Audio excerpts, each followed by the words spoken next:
Hey guys, so I just wanted to make a video and let everybody know what is going on. We got some pretty big news. We got a good bit of news, but for the people who don't know, we are fostering, or were fostering, 2 puppies during the pandemic, but have sent in paperwork. That's how my day's going. That's how quarantine is going. That's how this entire quarantine has been going. Give me a minute. Hey guys, I have fed the kids lunch and put them down for a nap, so I feel like I can finally make this video. Check out these wispies. That's what happens when your hair is past its haircut and you haven't washed it. So that's why I'm wearing a hat. What I was saying before is that we have sent in our paperwork to adopt these puppies. That's a whole story in and of itself that deserves its own video, but I just kind of wanted to make a shout out to it because it is some exciting news. I do believe that it was a God thing. I really do. So before I tell you guys our big news, I wanted to read you guys a Bible verse that has really connected with me this week. And I felt very much goes along with our big news. It is Zechariah 4:10, and the part of that verse that stuck out to me is, "Do not despise the small beginnings, for the Lord rejoices to see the work begin." And so, no matter where you're at, whatever you're going through, don't lose hope. Because a lot of times we think we're seeing the big picture, and so we think we're not moving and we think we're not getting any progress, and in reality of things we can't see the big picture because only God can see the big picture, and we're putting ourselves in this state where we feel like we're seeing no progress, when in reality if we change our perspective and look at all the small beginnings, all the small steps we took to get from point A to point B, then we've made a lot of progress, and that God is literally up in heaven rejoicing over each and every step, no matter how small that step is. No matter how small that step is, if you are making a forward motion step, God is in heaven rejoicing. The angels are in heaven with God rejoicing over you taking your small step forward into what God has for you. And so that's my little encouragement. So my big news is we took Lily's G-tube out. Officially, April 30th, 2020, Lily no longer has a G-tube. It has officially been out all night, and so there is no going back. The hole is already too closed for us to try and put it back in there, so there's no going back. There's no ever relying on the G-tube again. There's no worrying that it's gonna get snagged on something, or it's gonna fall out while we're at church, or the dogs are gonna hurt it. I am so thankful that we live in a place where Lily was able to have access to get a G-tube so that she could come home and she could thrive until we could finally get to the point where she didn't need it. I am so thankful for it, but I am so thankful it is gone. And so part of the reason why Zechariah 4:10 stuck out to me so much and connected with me, because if this journey has taught me anything, it is that we have to focus on the small beginnings. We have to focus on these small steps, because Lily, she has had this G-tube for 3.5 years. October would have been 4 years, so she's had it about 3.5 years. And once we hit 2 years old, I'm gonna be honest with you guys, first year I was like, oh yeah, we're gonna get it out, she's gonna start eating, because she took a bottle straight from birth. She took a bottle like a champ. And it wasn't until about a month old that she started refusing the bottle, and we had to start using the NG tube, which, well, she had an NG tube I think a little bit before then, because they wanted to try and put more calories in her, but it was for the extra calories. Anyways, but so there was I guess that hope still, that easy hope, I guess you could say, that she was gonna get off the G-tube quickly. Once we hit 2 years old, not even joking, y'all, something just hit. It just struck at me, and it felt like we were never gonna get the G-tube out. And every time I talked to people about it, it was one or two kind of conversations. It was either oh, I'm sure you're gonna get it out, which is actually more like what I preferred, because, I want it out. Or I got well, I know so-and-so's kid who has a G-tube and they've had it for 10 years now, but they're starting to get it out. And it's and so after hearing story after story after story of everybody's kid who has had it for so many years and it's still not out, or they're just starting to get it out, it just felt like there was not an end. There was never going to be an end. And so, already struggling with depression from losing Nova, it made it really hard to stay hopeful.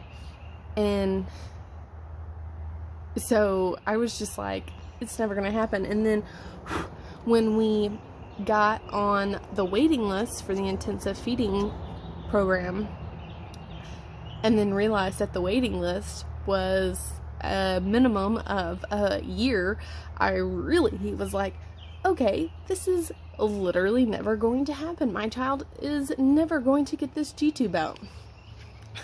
Needless to say, there was a lot of downward spiraling. And so that's why this verse stuck out to me, because what got me out of that downward spiral is going, okay. First it was our small step was not even Lily taking anything by mouth. It was Lily not throwing up anymore.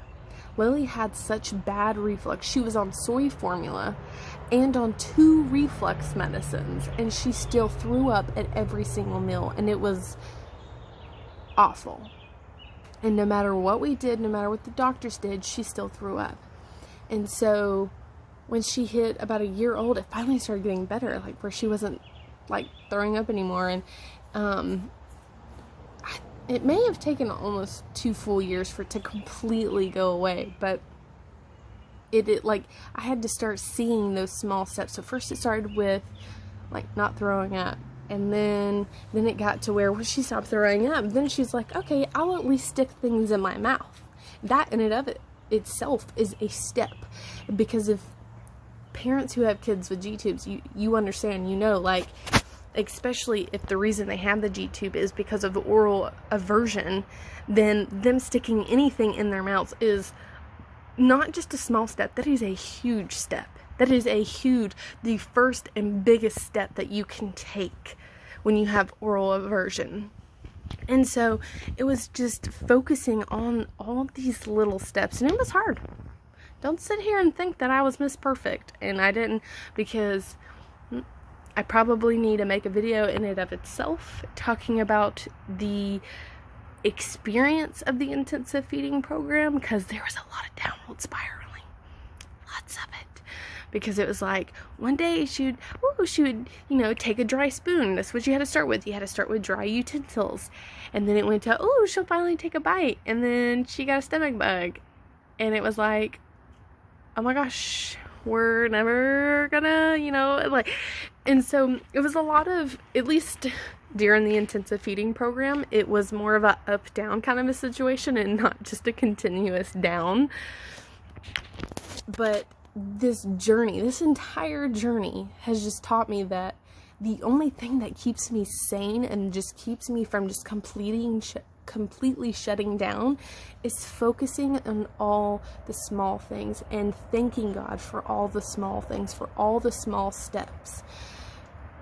That's well, I may not be sane. I don't know. That's still my sanity is still questionable. But I'm sorry. I'm trying to encourage you. Like, whatever you're going through, I mean, I guess I can't guarantee that you're gonna get through this, but I'm gonna go out on a limb and say I'm pretty sure you're gonna get through this. Just take it one step at a time. I couldn't see the light at the end of the tunnel with Lily's feeding. I got to a point where there was no light at the end of the tunnel, and I didn't think there ever was going to be one. And then one day, God showed a little light. And I focused on that, and I focused on each step that we took towards that light, getting closer to that light, getting closer to the end of that tunnel. And it kept me going and kept me going, and we got through it. And here we are, finally completely rid of the G-tube. She is eating and drinking by mouth, where instead of going up in textures, oh well, I guess I never made a video about this, but she originally was having to drink thickened milk and water to help her because of not having a lot of coordination in her mouth still. And well, now she's on, not only is she on completely thinned liquids where we can just pour it out of a bottle and she's good to go, she is sucking it up by herself. And not only is she sucking it up by herself, instead of us working on higher textures of foods, we have decided to start working on self-feeding with her. So she's working on holding everything by herself and doing it by herself so that she can become more independent, which is a huge thing for me, because if I'm honest, a huge scare for me, or a huge struggle for me, was when I was in those places where I couldn't see the light at the end of the tunnel. I was afraid that she was going to go into kindergarten and she wasn't going to be able to sit and eat with her friends, which was only going to make it harder for her to eat with friends, to make friends. Because if you don't know, if you don't have a kid with special needs, you don't understand that a lot of kids are mean, and they don't want to be friends with someone with special needs, someone who's different than them. And that's why inclusion is so important. And so I didn't want her to be even more secluded and have an even harder time.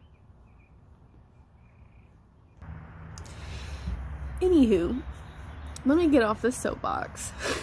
So the fact that she'll be able to start eating more independently is very exciting for me. It is a continuous battle because me and Lily butt heads all the time. Like, all the time, y'all. Me and her are like... So, doing new things with her and working on her, achieving new skills, and trying to homeschool, y'all, it has not been fun. But anyways, I don't want to make this video crazy long. I don't know really where this video is going. Just trying for it to be encouraging, and then I ended up crying. So just remember, guys, just keep focusing on Jesus. That is the number one thing, is trying your best just to keep your eyes on Jesus and thanking him, and not only praising him, but praising yourself. Give yourself a clap or a pat on the back for taking that small step. If your struggle is depression and you got out of bed out of this morning, go you. Thank Jesus you got out of bed. I know that struggle.